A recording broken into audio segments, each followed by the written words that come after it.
Bom dia, estamos novamente aqui iniciando nossa EBD, Escola Bíblica Dominical, aqui na Igreja Batista Regular em Mangabeira. Estamos transmitindo pelo YouTube, espero que você já esteja aí conectado para a gente iniciar a nossa aula de hoje e esperamos que você esteja cada vez mais crescendo no conhecimento da palavra. Hoje nós vamos falar de um aspecto da fé muito importante, que é o relacionamento entre a fé que nós temos e a nossa vida. O tema é a vida de fé. Como a gente entende à luz da palavra, como devemos, no nosso dia a dia, exercitar a nossa fé. Então vamos para a aula, que você esteja aí atento e nós possamos aproveitar da melhor forma possível. Obrigado, meus queridos, que fazem parte da Igreja Batista Regular em Mangabeira, e todos aqueles que estão nos assistindo nesse momento. Que Deus esteja abençoando a sua vida. Então vamos à nossa aula de hoje sobre fé. A vida da fé. Muito bem. A vida da fé. A história da teologia faz-nos pensar na fé apenas em conexão com a justificação. E essa conexão é fundamental, né? Somos justificados pela fé que temos em Cristo Jesus, e essa conexão é que nos faz, realmente nos mostra como devemos confiar no Senhor, até porque nós temos o nosso autor, o autor da nossa fé, que é o nosso Senhor Jesus Cristo. Mas a Bíblia ensina muito mais do que isso, mostrando a fé como um princípio controlador de toda a vida cristã. Então, o princípio controlador de toda a vida cristã, nós podemos ver na palavra de Deus. Quando a gente observa a palavra de Deus, a cada momento, a cada tempo que temos disponível, nós vamos crescendo na nossa fé. Na realidade, o crescimento da sua fé tem uma conexão direta com o conhecimento de Deus através da palavra. O que entendemos por vida cristã? O Novo Testamento retrata-se como uma caminhada. Aí em Efésios capítulo 4, versículo 1, abra sua Bíblia lá, Efésios 4, 1, a gente vê, vamos ler esse versículo aí para a gente dar ênfase naquilo que estamos falando, naquilo que estamos aprendendo. Efésios capítulo 4, versículo 1. O que diz lá?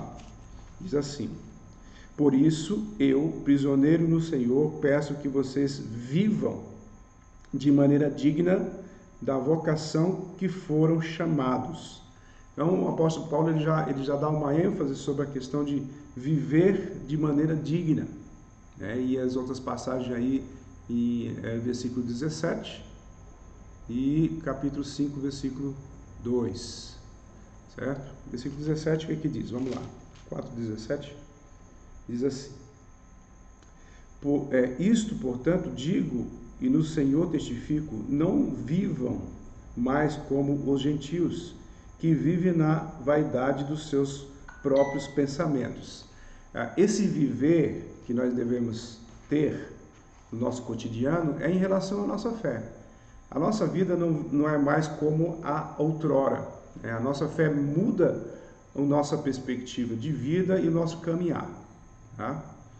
Ela é também uma luta, pois o mundo, a carne e o diabo fazem-nos constante oposição e precisam ser derrotados.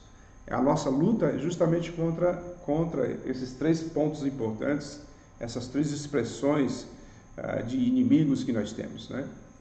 E você precisa com a fé, você enfrentar esses inimigos. O mundo em que vivemos, o sistema corrupto por causa da queda do pecado, a própria carne, que é a nossa velha natureza, que nos leva, às vezes, a fazer aquilo que nós não devemos fazer, e devemos estar controlando, e devemos estar sempre atentos, e o próprio diabo, né? O próprio anjo caído, aí, o próprio, aquele que se rebelou contra Deus, que está constantemente tentando nos arrebatar, nos arrebanhar, ele tenta nos tirar das mãos do Senhor, ele não consegue. Mas Na realidade, nós podemos enfraquecer se a gente não estiver atento e desenvolver a nossa fé à medida que conhecemos o nosso Deus. Quero frisar bem que a fé não é algo que você adquire por si próprio. Você não adquire a fé por si próprio. Você não diz assim, hoje eu quero ter fé, né?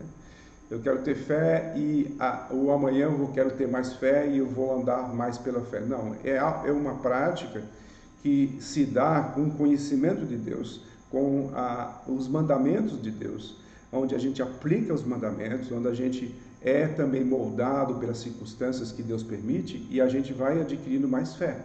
A fé é testada nesses momentos também. Muito bem. Nessa luta, cabe à fé aquela reação do coração renovado por pensamento, desejo e resolução.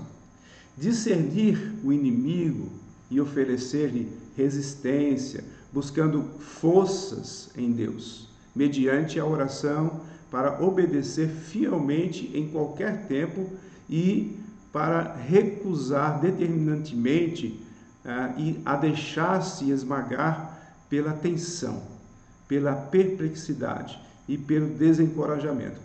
Quantas vezes nós estamos, na nossa circunstância diária, a gente é levado a ter tensão, né? A ter perplexidade em relação, e aí também ter esse desencorajamento. Nós somos levados a isso. A nossa luta é para não ser levado por isso. Tá? E essa é uma vida de fé que inicia nesse combate diário, para a gente não desanimar, para a gente ter alegria naquele que é o autor da nossa fé. Okay? Então, a vida de fé não é vivida em leitos macios, né? As pessoas, nós queremos ter uma vida perfeita, uma vida tranquila, uma vida regalada, né? Uma vida que nos traz satisfação diária todos os dias, mas isso não é real. Mas nos campos de batalha é que nós estamos enfrentando a nossa vida diária, né? Então não é isso. Às vezes, o que o homem quer ter mais na sua vida?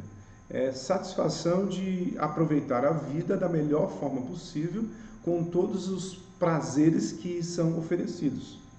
Mas nós sabemos que a vida não é assim. Você não pode ter tudo o que você quer.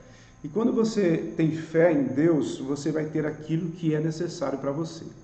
A Epístola aos Hebreus é o estudo clássico do Novo Testamento sobre a fé, com um princípio de persistência contra as pressões, no poder de uma esperança que gera aquilo que o mundo chama de heroísmo, a corajosa aceitação do que é inaceitável, visando um fim nobre.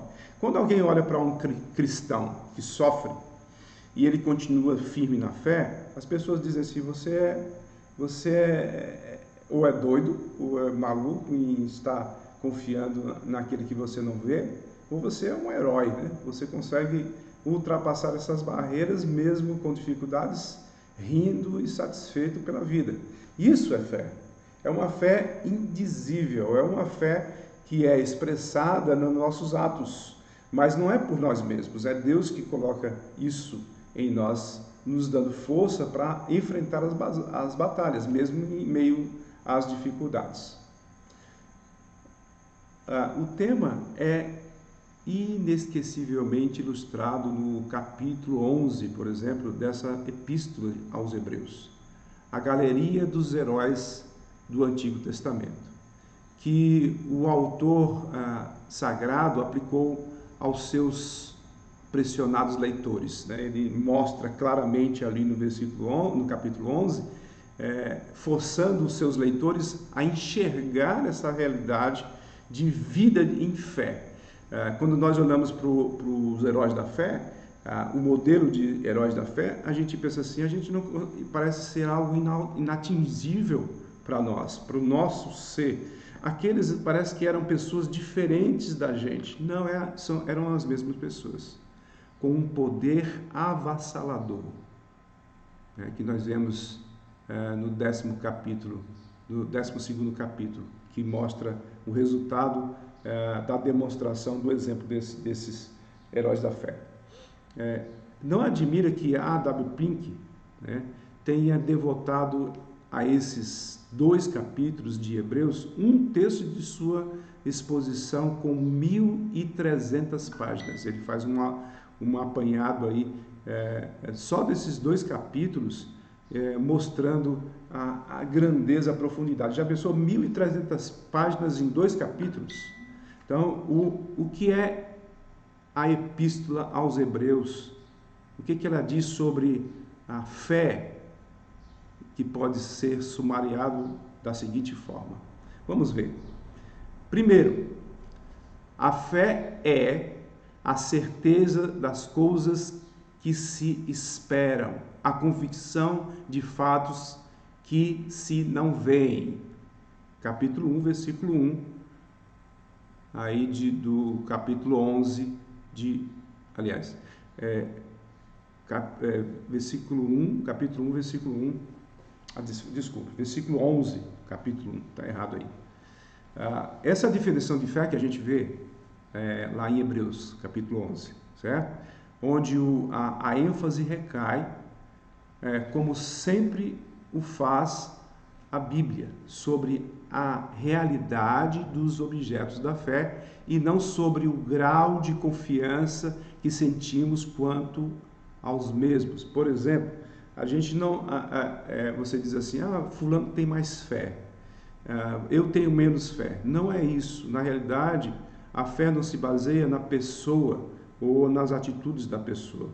Você não pode dizer assim, fulano porque ora bonito ou porque acontece coisas com ele que é extraordinário. Essa pessoa ela tem uma fé inabalável. Não é isso. Na realidade, a nossa fé é baseada no autor da nossa fé, e esse é que é perfeito.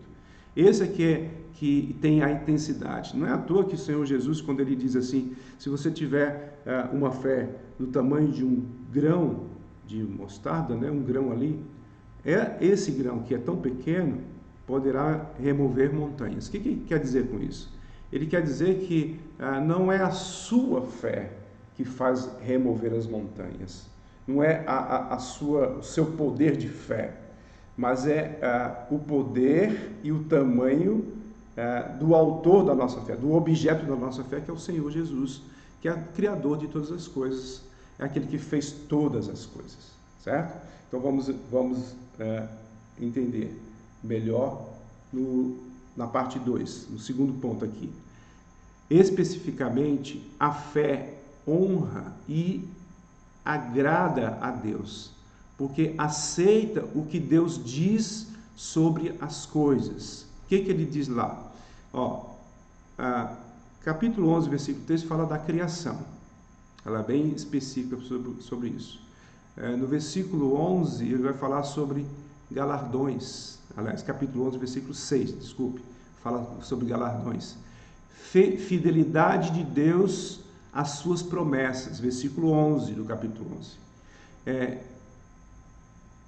Esta vida como uma viagem para o lar celestial, do versículos 13 ao versículo 16.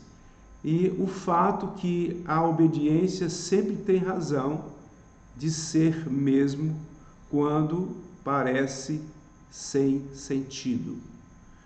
Capítulo 11, versículo 17 a 19. Vamos repetir aí. O fato de que a obediência sempre tem razão de ser, mesmo quando parece ser sem sentido. Versículo 17 ao versículo 19. Ok. Terceiro, a fé chega-se a Deus ousadamente por meio de Cristo. Capítulo 4, versículo 16. Nós lemos Vamos lá para capítulo 4, 16 de Hebreus, tá? Hebreus agora. Hebreus 4, 16, o que ele diz lá? Ele diz assim, 4, 16. Ele diz, portanto, aproximemo-nos do trono da graça com confiança, a fim de recebermos misericórdia e encontrarmos graça para ajuda em momento oportuno. Aproximemo-nos, a fim de achar ajuda e forças para obter várias vitórias morais. Vitórias morais. Várias vitórias morais. Pronto. Vamos entender isso. Quando nós nos aproximamos de Deus, quando estamos mais perto dele, e isso se dá através da leitura bíblica, da leitura que nos abre uma porta especial para ouvir Deus falando conosco, é como se ele sentasse conosco e dissesse: olha, é assim, assim, assim. Como se ele conversasse com a gente. Então, essas forças é para obter vitórias morais à hostilidade interna e externa da própria pessoa. Nós somos hostis por causa da nossa velha natureza. E nós vencemos, nós temos vitórias morais a esta hostilidade que está interna e externa de nós mesmos, né? À medida que a gente fortalece com a própria palavra. O pecado no íntimo, né? E as perseguições no lado de fora. Pecado no íntimo, olha o capítulo 12, versículo de 1 a 4 de Hebreus. Olha lá o que diz. Portanto, também nós, visto que temos a rodear-nos tão grande nuvem de testemunhas, livremo-nos de todo o peso e do pecado que tão firmemente se apega a nós, e corremos com perseverança a carreira que nos está proposta, olhando firmemente para o autor e consumador da fé, Jesus, o qual, em troca da alegria que lhe estava proposta, suportou a cruz sem se importar com a vergonha, e agora está sentado à direita do trono de Deus. Portanto, pensem naquele que suportou, para que vocês não se cansem nem desanimem. Versículo 4. Na luta contra o pecado, vocês ainda não resistiram até o sangue. Ele completa aí no versículo 4. Vocês não resistiram até o sangue. Então é um desafio grande para você e para mim, né? E as perseguições no lado de fora. Olha lá, capítulo 10, versículo 32 a 34. Voltando para o capítulo 10. O que ele diz lá? 32 a 34. Ele diz assim: olha lá. Lembrem-se dos dias passados, quando depois que foram iluminados, vocês sustentaram grande luta e sofrimentos. Em certos momentos, vocês foram transformados em espetáculo, tanto para serem insultados quanto para serem maltratados. Em outros, vocês se tornaram coparticipantes com aqueles que foram tratados assim, porque vocês não apenas se compadeceram dos encarcerados, mas também aceitaram com alegria a expoliação dos seus bens, porque sabiam que tinham um patrimônio superior e durável. Ok, capítulo 10, versículo de 32 a 34. E também temos o 12:3, mas vamos passar. Vamos lá. Quarto, a fé é interpretada, aliás, a fé interpreta as tribulações como disciplina de Deus aos seus filhos. 12, de 5 a 11. O que diz lá? 12, de 5 a 11. Olha o que diz. 12, de 5 a 11. Filho meu. Não, isso ainda já é. Ok, citação do Antigo. E vocês se esqueceram da exortação que lhes é dirigida como a filhos. Filho meu, não despreze a correção que vem do Senhor, nem desanime quando você é repreendido por ele. Porque o Senhor corrige a quem ama e castiga todo filho a quem aceita. É para a disciplina que vocês perseveram. Deus os trata como filhos. E qual é o filho a quem o pai não corrige? E Mas, se estão sem essa correção, da qual todos se tornaram participantes, então vocês são bastardos e não filhos. Além disso, tínhamos os nossos pais humanos que nos corrigiam e nós os respeitávamos. Será que, então, não nos sujeitaremos muito mais ao Pai Celestial para vivermos? Pois eles nos corrigiam por pouco tempo, segundo melhor lhes parecia. Deus, porém, nos disciplina para o nosso próprio bem, a fim de sermos participantes de sua santidade. Na verdade, toda disciplina, ao ser aplicada, não parece ser motivo de alegria, mas de tristeza, porém, mais tarde produz fruto pacífico aos que têm sido por ela exercitados, fruto de justiça. Então, claramente a gente vê nesses versículos aí a forma ou a aplicação do próprio Senhor, nosso Deus, em nos moldar, em nos aprimorar, em nos restaurar com as circunstâncias que vai nos lapidando, né? Que vai nos transformando. A fé, longe de desanimar, regozija-se ao considerar essas tribulações como prova de filiação da pessoa de Deus e como preparatórios à paz e à felicidade por vir. Muito bem. 5. A fé encoraja-se com base nos exemplos de vida pela fé, que nos foram legados pela grande nuvem de testemunhas. Nós vemos isso no versículo 1 do capítulo 12 e no capítulo 13, versículo 7. Com base na consideração da atual felicidade dessas mesmas testemunhas. Nós vemos aí no versículo 23. Olha o 12, 23. Olha lá o que ele diz. Ele diz assim, da alegria deles. Olha, a igreja dos primogênitos arrolados nos céus. Vocês chegaram a Deus, o juiz de todos, e aos espíritos dos justos aperfeiçoados. E isso essa expressão, essa verdade que Deus mostra para a gente, nos dá uma alegria e uma satisfação, né? Nos dá nós somos essa base na consideração da atual felicidade dessas mesmas testemunhas nós vemos aí, porque eles contemplam ou contemplaram aquilo que eles mais esperavam. E com base no conhecimento de que quando nos achegarmos a Deus aqui na terra, compartilhamos daquela presente adoração e comunhão no céu, que um dia será nosso próprio lar.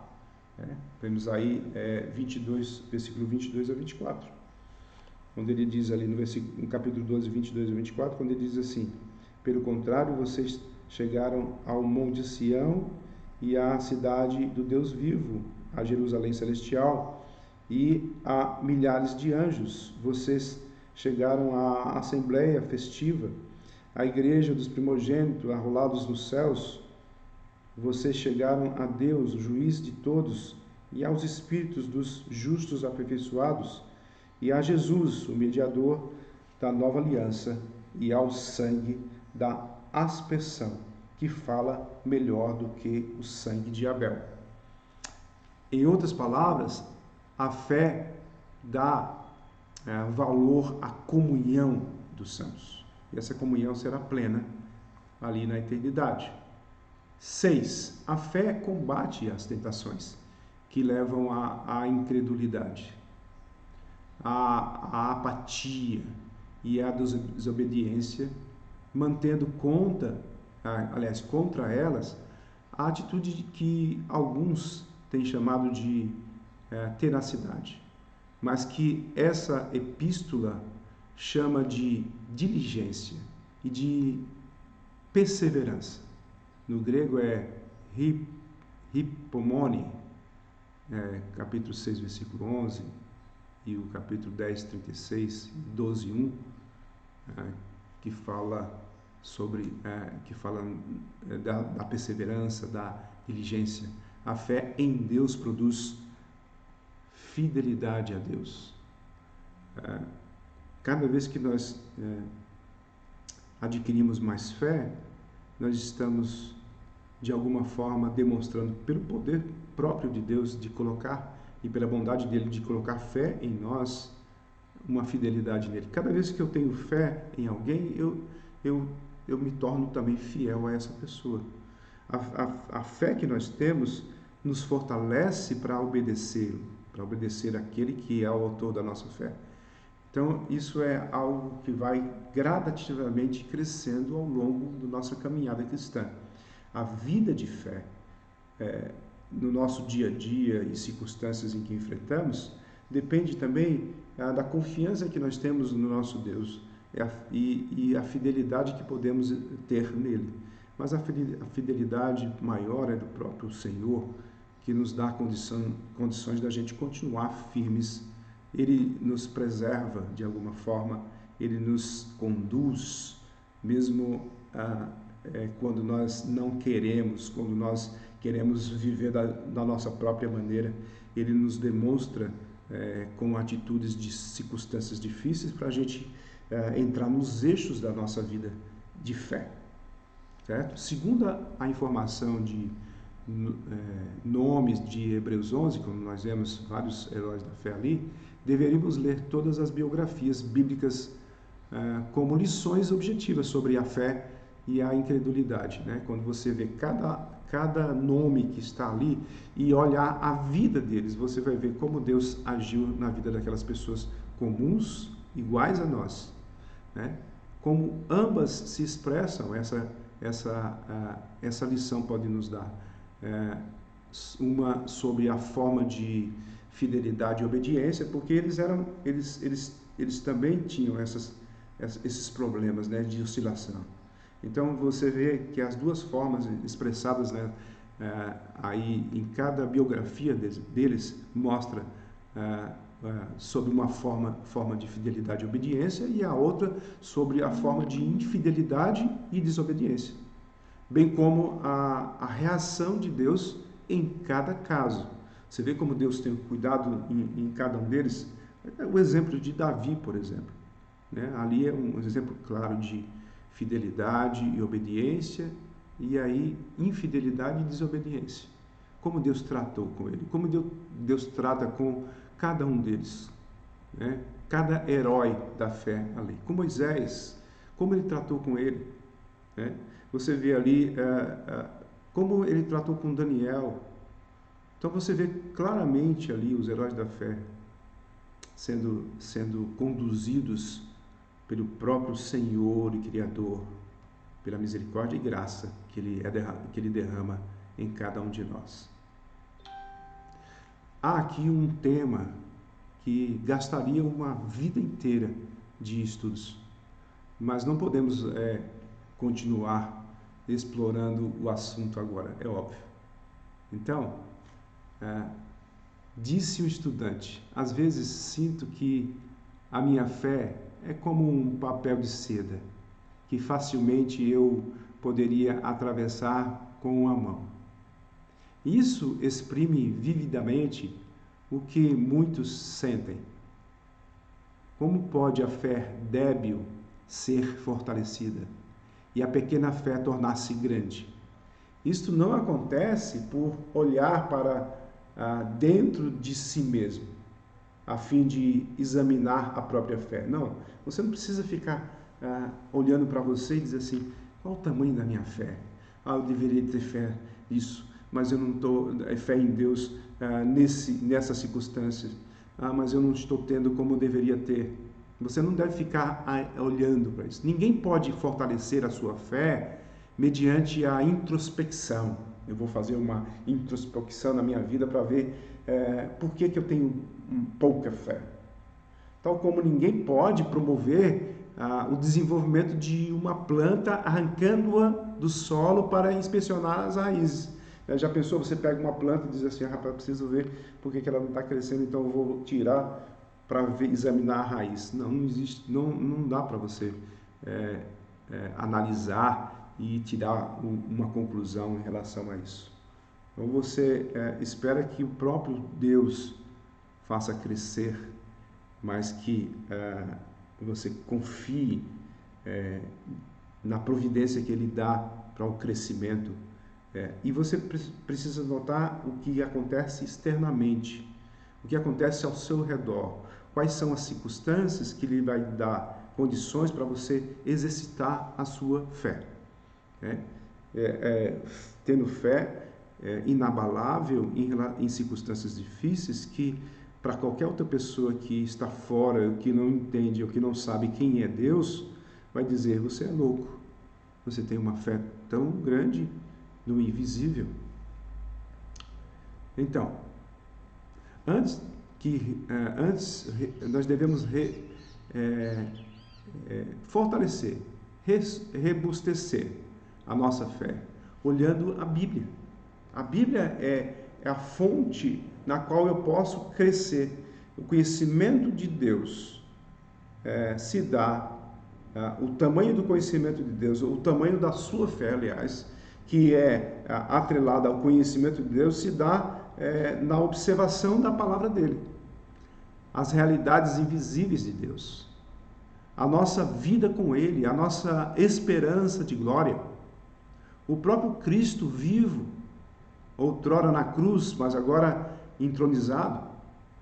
Olha o 2 Coríntios capítulo 4, versículo 16 e 18, 16 e 18, que diz: o nosso homem interior se renova de dia em dia, não atentando nós nas coisas que se veem, mas nas que se não veem, porque as que se veem são temporais, e as que não se veem são eternas. Então eu olho para as coisas que estão registradas na palavra de Deus, eu enxergo aquilo que eu não vejo visualmente, mas que são eternas. Essa fé aumenta. Rememorar as ocasiões em que a ajuda divina foi experimentada no passado, também pode fortalecer a vida de fé no presente. Diz o autor da Epístola aos Hebreus, lá no versículo 32 do capítulo 10: lembrai-vos, porém, dos dias anteriores. Nós lemos anteriormente. Lá o salmista, no Salmo 72, versículo 2 e versículo 11, ele diz: a minha alma recusa consolar-se. Recordo os feitos do Senhor, pois me lembro das tuas maravilhas da antiguidade. E aí o salmista também, no capítulo 40, no Salmo 42, versículo 6, ele diz: sinto abatida dentro de mim a minha alma, lembro-me, portanto, de ti. E Paulo, escrevendo a Timóteo, a segunda carta, capítulo 4, versículo 17 e 18, ele diz: mas o Senhor me assistiu, e fui libertado da boca do leão. O Senhor me livrará, e me livrará salvo por o seu reino, aliás, por o seu reino celestial. Ok.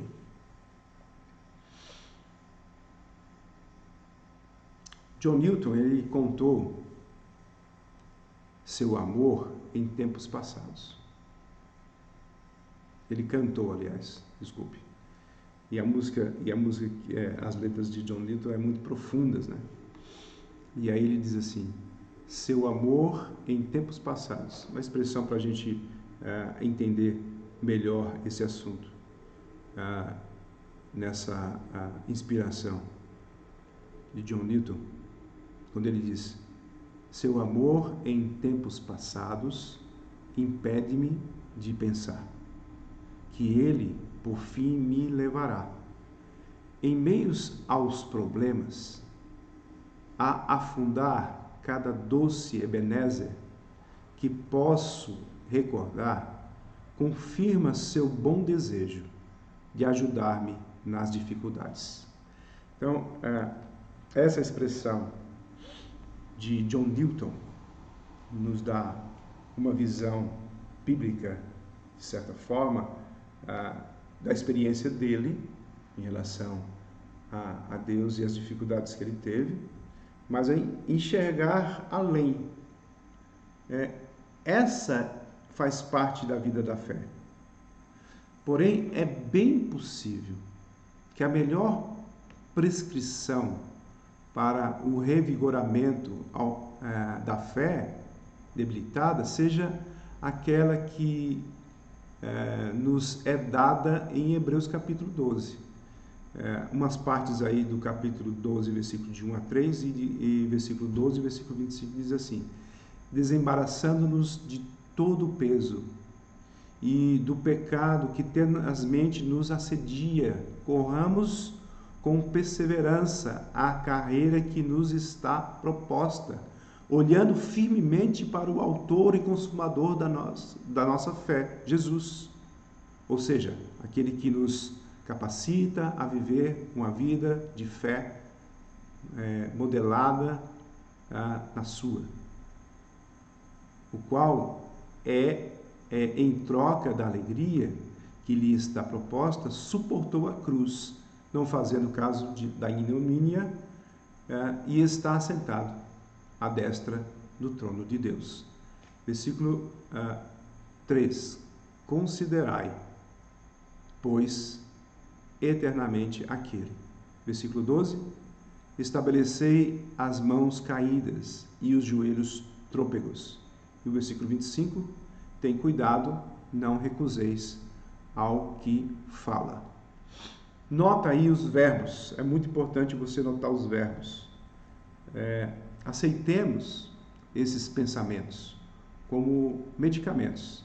Apliquemos aos nossos corações tantas doses diárias quanto forem necessárias. Não existe tal coisa como uma overdose, né? Você sabe que overdose é a aplicação de substâncias no corpo, os drogados fazem isso, que altera e ele exagera e tem uma overdose e entra em coma, e na maioria das vezes morre. Mas aqui esse lado negativo é transformado em positivo.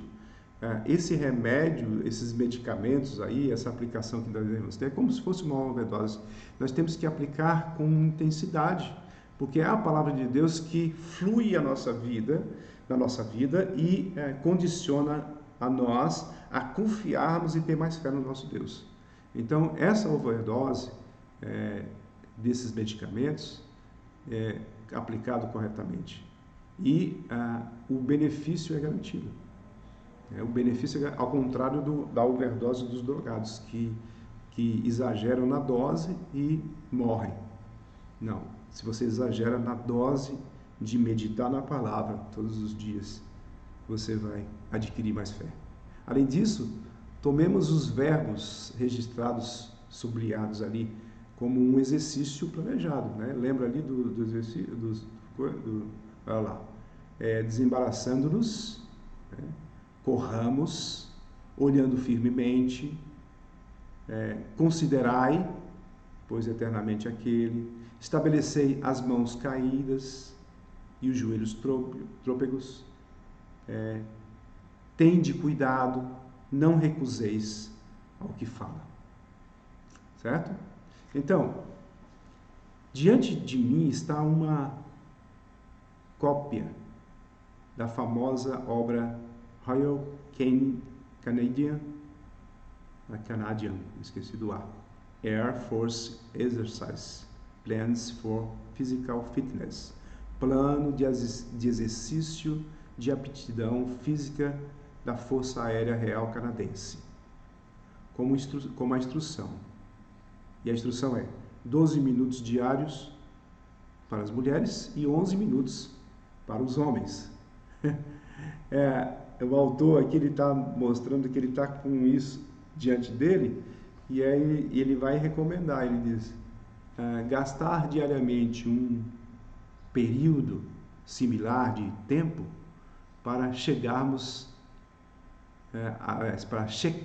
se o nosso coração está aplicando as coisas que essa passagem de Hebreus nos ensina pode operar maravilhas em favor da aptidão e das vidas, ou da vida de nossa fé, certo? Então nós devemos experimentar. Experimente-o e comprove, né? Você tem que experimentar esse exercício. Esse exercício deve ser natural para nós.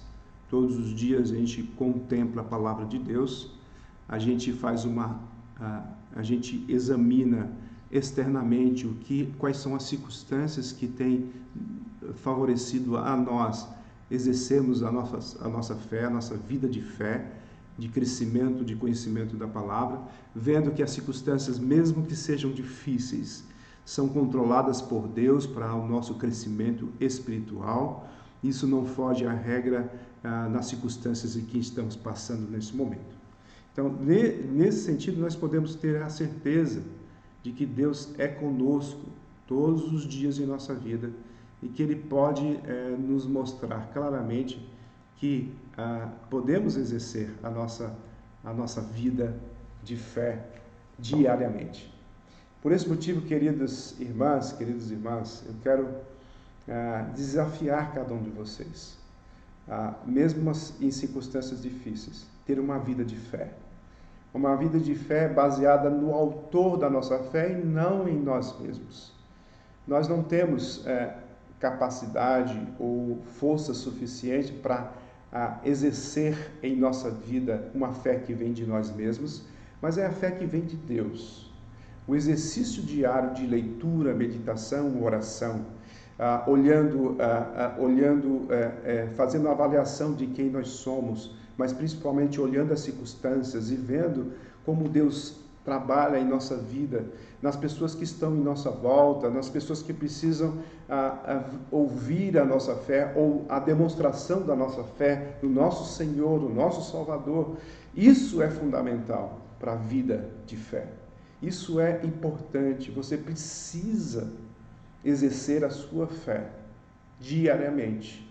Não é uma fé lançada no escuro, um passo no escuro, não. Nós temos o objeto da nossa fé que é real. Não é alguém fictício, não é alguém que foi feito como imagem, uma imaginação do nosso ser. Não é algo que foi trazido para nós como uma história que nós não podemos averiguar ou que nós não podemos ter a certeza. Pelo contrário, foram fatos reais que aconteceram neste mundo, que fez uma diferença enorme para a humanidade e principalmente para você. O privilégio que você tem de ter a fé em Cristo Jesus te dá força suficiente para você crescer, para você alimentar essa fé que vem da própria palavra de Deus todos os dias na sua vida. Que Deus esteja abençoando a sua vida. Vamos orar nesse momento. Obrigado, Senhor, pelo tempo.